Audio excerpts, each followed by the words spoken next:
হঠাৎ করে খালতো ভাই মাজান কল দিয়ে বললো কোথায় আছো, আমরা আসতেছি খ্যাপসা খাওয়ার জন্য। তারপরে আমরা রেডি হয়ে বের হয়ে একবার চলে আসলাম রেস্টুরেন্ট মাতামাল এরাবিয়ান। তারপর চলে আসলাম আশুগঞ্জের রেস্টুরেন্ট মাতামাল এরাবিয়ানে খ্যাপসা খাওয়ার জন্য।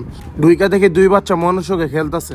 তারপরে বসে এখানে দেরি করি না, এখানে হচ্ছে মেনুটা দেখে একটা আলফাহাম একটা ফুল খ্যাপসা ছিল, সেটা অর্ডার দিয়ে দিই।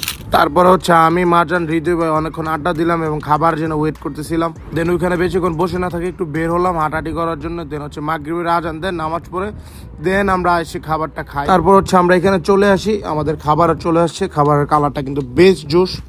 এবং এদিকে আছে হৃদয় ভাই, বিসমিল্লাহ বলে আমরা আমাদের খাবার দাবার শুরু করলাম। খাবারের টেস্ট কিন্তু খুবই ভালো ছিল, আমার কাছে টেস্ট ভালো লাগছে। বাট আমার কাছে যে একটা অবজারভেশন আছে সেটা হচ্ছে যে কোয়ান্টিটিটা আর একটু বেশি হলে আই থিঙ্ক বেটার হতো, এই আর কি। Taste good. খ্যাপসার সাথে আর একটা চাটনি দেয়, যে এটা হচ্ছে টমেটোর সালাদ দিয়ে এটা জাস্ট হচ্ছে ব্লেন্ড করে ফেলে।